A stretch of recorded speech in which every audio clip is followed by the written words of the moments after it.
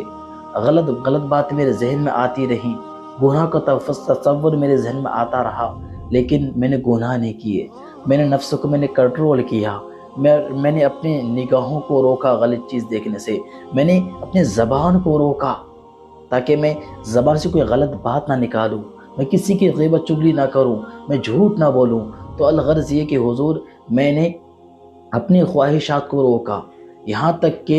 میرا نفس میرے قبضے میں آ گیا۔ اب میں الحمدللہ میں نیکیاں کرتا ہوں لیکن میں گناہوں سے بچتا جاتا ہوں۔ تو یہ تیسری چیز تھی جو حضرت حاتم نے اپنی پیر و مرشد سے سیکھی تھی۔ پھر شیخ نے پوچھا کہ بتاؤ چوتھی چیز تم نے کیا سیکھی ہے؟ تو مرید وہ عرض کرتے کہ حضور میں نے چوتھی چیز میں نے یہ سیکھی ہے کہ لوگ دنیاوی فخر میں مبتلا ہیں، مال، حسب، نسب، رتبے پر ناز کرتے ہیں، لیکن قرآن کہتا ہے کہ اللہ کے نزدیک سب سے زیادہ عزت والا وہ ہے جو سب سے زیادہ پرہیزگار ہے۔ تو میں نے تقوی کو اپنا زیور بنا لیا۔ یقیناً ہم اور آپ بھی جانے انجانے میں ہم اپنی دنیاوی چیزوں پر فخر کرتے ہیں۔ اگر ہمارے پاس اچھا گھر ہم نے بنا لیا تو فخر کرتے یار کیا ہم نے گھر بنایا ہے، ہمارے جیسا کسی کا گھر تو ہے ہی نہیں۔ اگر ہم کوئی گاڑیاں لے لیتے ہیں تو پھر ہم سائیکل والوں کو ہم بہت کمزور سمجھتے ہیں، ان کو ایک ہم الگ ہی نظر سے دیکھتے ہیں۔ تو دیکھیے دنیاوی اعتبار سے لوگ کم زیادہ ہو سکتے ہیں، کوئی امیر ہوگا، کوئی غریب ہوگا، کوئی فقیر ہوگا۔ دنیا میں یقیناً ہر ایک کی الگ الگ کنڈیشن ہے، ہر ایک کی الگ الگ زندگی ہے، لیکن اللہ کے نزدیک سب سے زیادہ بہترین انسان کون ہے، عزت والا شخص کون ہے؟ وہ جو سب سے زیادہ پرہیزگار ہے۔ اب وہ پرہیزگار بندہ چاہے دنیا میں کتنا بھی غریب کیوں نہ ہو، کتنا بھی فقیر کیوں نہ ہو، لیکن اگر اس کے اندر پرہیزگاری ہے تو وہ اللہ کے سب سے زیادہ نزدیک ہے۔ تو وہ جو مرید ہیں حضرت حاتم وہ کہتے کہ حضور تو پھر جب یہ چیزیں میں نے دیکھی تو میں نے تقوی کو میں نے اپنا زیور بنا لیا، پھر میں متقی بن گیا۔ شیخ نے پوچھا کہ بتاؤ پانچویں چیز تم نے کیا سیکھی؟ تو مرید عرض کرتے کہ حضور پانچویں چیز میں نے یہ سیکھی کہ میں نے دیکھا کہ لوگ حسد کرتے ہیں، ایک دوسرے کے مال کو دیکھ کر، ایک دوسرے کے اولاد کو دیکھ کر، ایک دوسرے کی زمین جائیداد کو دیکھ کر، ایک دوسرے کی خوبصورتی کو دیکھ کر لوگ حسد کرتے ہیں، جلتے ہیں دل میں کہ ان کے پاس وہ چیز ختم ہو جائے، وہ برباد ہو جائے۔ اگر کاروبار اچھا چلا سو تو کاروبار لوٹ جائے، اگر اس کے پاس بہت زیادہ پیسے ہیں تو اس کے پیسے برباد ہو جائیں۔ لوگ حسد کرتے ہیں، مال چھل جانے کی خواہش کرتے ہیں، سوچتے ہیں کہ ان کا مال میرے قبضے میں آ جائے، لوگ سوچتے ہیں۔ لیکن جب میں نے اللہ کا یہ فرمان دیکھا، رب نے فرمایا کہ دنیا کی زندگی کے اسباب ہم نے ان کے درمیان تقسیم کر دیے ہیں، یعنی اللہ نے رزق لوگوں کے درمیان تقسیم فرما دی ہے۔ آج اگر جو عزت والا ہے تو اس کو اللہ نے عزت دی ہے، اگر اللہ نے کسی کو دولت دی ہے تو دولت دینے والا میرا خدا ہے، اگر اللہ نے کسی کو اولاد کی خوشیاں عطا فرمائی ہے تو اولاد کی خوشیاں دینے والا بھی اللہ ہے۔ تو مرید کہنے لگے کہ حضور جب میں نے یہ چیز دیکھا، جب میں نے خدا کا فرمان پڑھا تو پھر میرے دل سے حسد میں نے نکال دیا، اور میں نے دل میں یہ بات بٹھا لی کہ میں کسی کی عزت کو دیکھ کر اس سے حسد کیوں کروں، میں کسی کو مال و جائیداد دے کر میں اس سے حسد کیوں کروں، اس سے دشمنی کیوں کروں؟ اس کو جو دیا تو اللہ دینے والا ہے، جب اللہ نے اسے دیا تو میں اعتراض کیوں کروں؟ تو میں کسی سے حسد نہیں کرتا، لیکن ہاں میں اللہ سے دعا کرتا ہوں کہ میرے مالک فلاں چیز بھی مجھے عطا فرما، لیکن میرے دل میں اب کسی کے لیے حسد نہیں ہے۔ اور ہمیں اور آپ کو بھی ایسا ہی ہونا چاہیے کہ کسی کے مال و جائیداد دیکھ کر دل میں حسد پیدا نہ کریں۔ حسد کہتے ہیں کہ سامنے والے کو مطلب برباد کر دینا، ان کے پاس جو جیسے عزت ہے، اللہ نے اس کو عزت سے نوازا، لوگ اسے عزت کرتے ہیں۔ اب اگر کوئی دل میں خواہش کرے کہ وہ بندہ ذلیل ہو جائے، اس کی عزت ختم ہو جائے، تو اس کو حسد بولتے ہیں۔ اسی طرح کوئی ترقی کر رہا ہے، کوئی کاروبار میں اچھا آگے بڑھ رہا ہے، اب کوئی بندہ اس کو دیکھ کے جلنا شروع ہو جائے،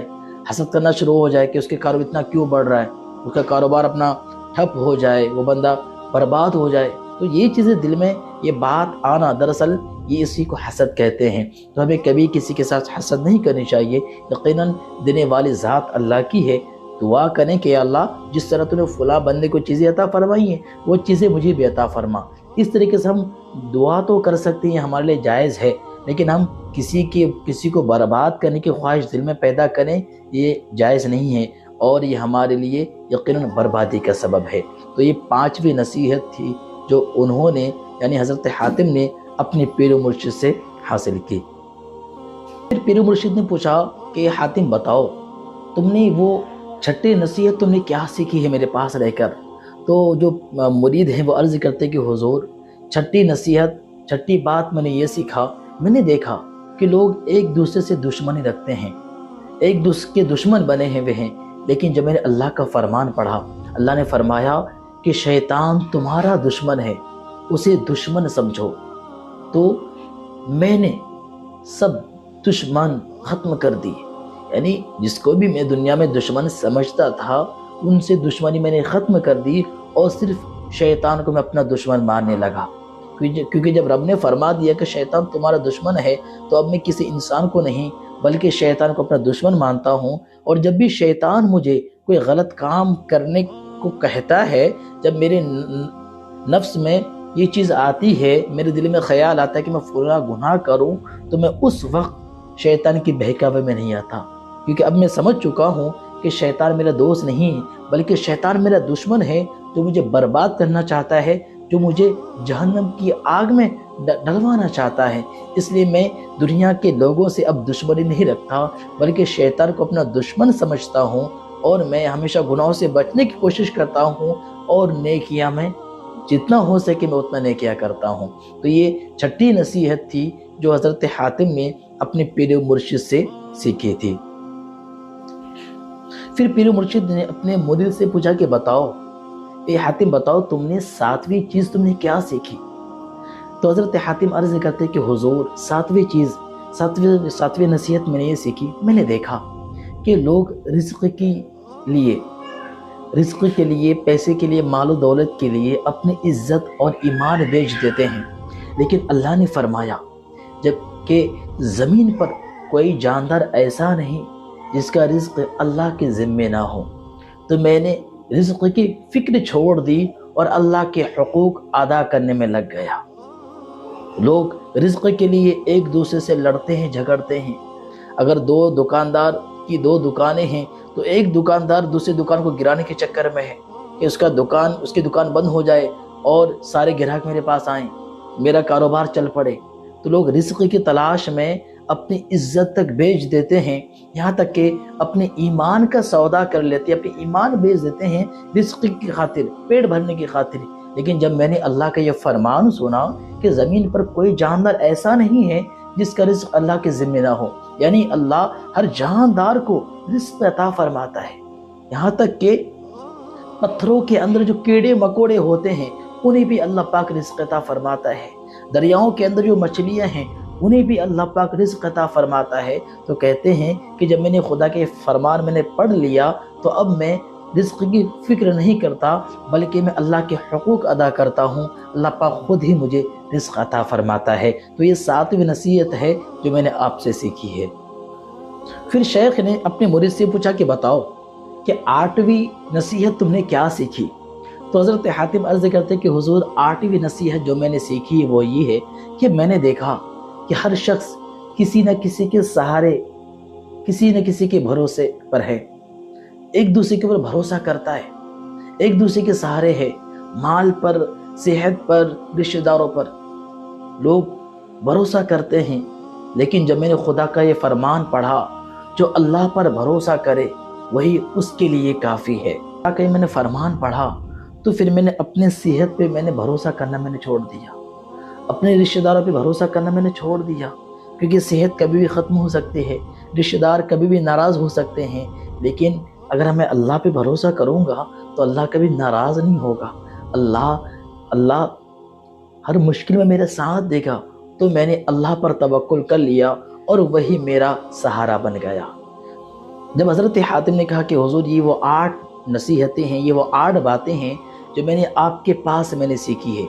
تو شیخ شفیق رحمۃ اللہ علیہ نے فرمایا کہ میں نے قرآن کے تمام علوم پر غور کیا، میں نے قرآن کو پڑھا، میں نے غور کیا، تو ان سب کی جڑ یعنی 8 باتوں میں ملی۔ یعنی جو ان پر عمل کرے، جو ان 8 باتوں پر عمل کرے، گویا اس نے چاروں آسمانی کتابوں پر عمل کر لیا۔ سبحان اللہ۔ میرے پیارے بھائیوں، پیارے دوستوں اور میری محترمہ اور بہنوں، یہ وہ 8 سنہرے اصول ہیں جن پر اگر ہم نے عمل کر لیا تو اللہ کی قسم ہماری زندگی کا ہر دن نور سے بھر جائے گا اور قبر کی اندھیری بھی روشن ہو جائے گی۔ اللہ تعالی ہمیں بھی ان باتوں پر عمل کرنے کی توفیق عطا فرمائے۔ دوستو، اگر آپ کو ویڈیو اچھی لگی ہو تو اس ویڈیو کو لائک اور چینل کو سبسکرائب کریں۔ شکریہ۔